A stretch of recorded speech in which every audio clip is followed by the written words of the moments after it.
अभी मैं सुवी नेत्र चिकित्सालय में हूँ। यहाँ डॉक्टर सुरेश कुमार जी पांडे जो वरिष्ठ नेत्र विशेषज्ञ हैं, उनके साथ हूँ। मेरी पत्नी को कैटरेक्ट का जो ऑपरेशन हुआ है उसे दिखाने के लिए आया हूँ 10 दिन बाद। कब आपसे मुलाकात के समय पिछले टाइम आपने मुझे एक पुस्तक भेंट की थी जो अभी अभी आपने लिखी है, जिसका अभी विमोचन भी नहीं हुआ है। जिंदगी का जश्न नाम की जो पुस्तक आपने मुझे दी वो मैंने 10 दिन में पूरी पढ़ ली अच्छी तरह से, और उसके बारे में मैं अपने थोड़े विचार प्रकट करना चाहता हूँ समीक्षक के रूप में। हमारा जीवन परमात्मा द्वारा दिया गया एक बहुमूल्य उपहार है। हम अपनी जीवन को एक उत्सव के रूप में किस प्रकार जिए, यह डॉक्टर सुरेश कुमार जी पांडे जो वरिष्ठ नेत्र सर्जन हैं, उन्होंने इस पुस्तक जिंदगी का जश्न में अपने जीवन के प्रेरणादायी जमीनी अनुभव को विस्तार से हमें बताया है। इस पुस्तक में आपके द्वारा लिखे गए जिंदगी के अनुभवों से यह सीख मिलती है कि किस प्रकार छोटे छोटे प्रयासों से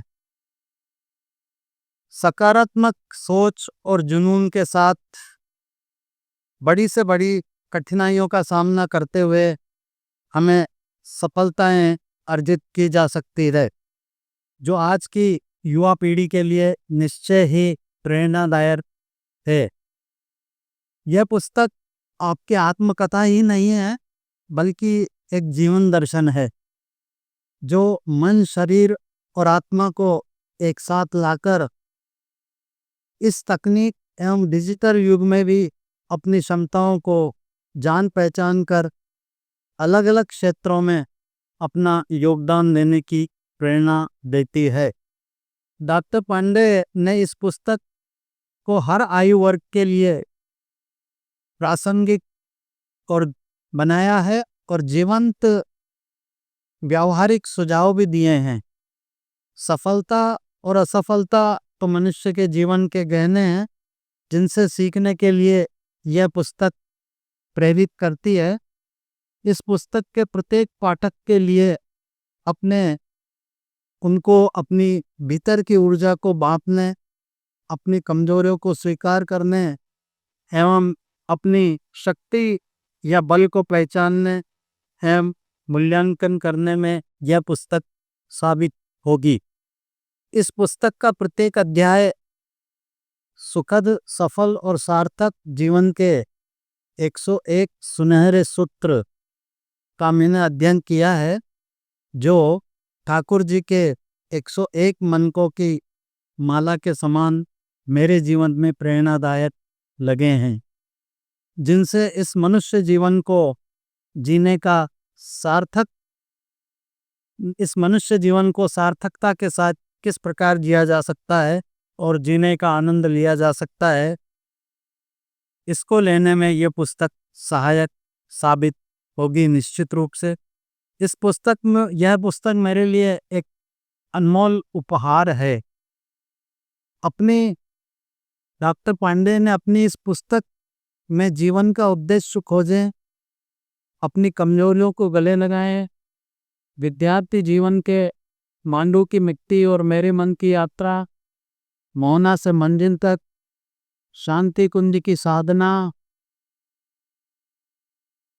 ध्यान और प्राणायाम, जल संरक्षण, पर्यावरण, अपने बचपन के दोस्तों से दोबारा मिलें, सामूहिक सेवा कार्य करें, डोपामिन डिटॉक्स और मानसिक संतुलन, किताबें पढ़ें, प्रकृति से जुड़ाव बढ़ाएं, आभासी दुनिया से बचें, सहनशीलता एवं धैर्य का विकास करें, अपने प्रियजनों को खास दिन पर बुलाएं, सफलता को उत्सव के रूप में मनाएं, अखबार की तरह हर सुबह एक नई शुरुआत करें, हर पल को सार्थक बनाकर जिंदगी का जश्न मनाएं।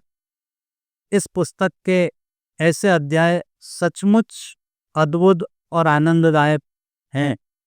डॉक्टर पांडे इस पुस्तक के लिए निश्चित रूप से सर्वोच्च सम्मान के अधिकारी हैं और यहाँ तक कि उन्हें अलग से स्वर्ण पदक भी प्रदान किया जाना मेरे लिए उचित लगता है।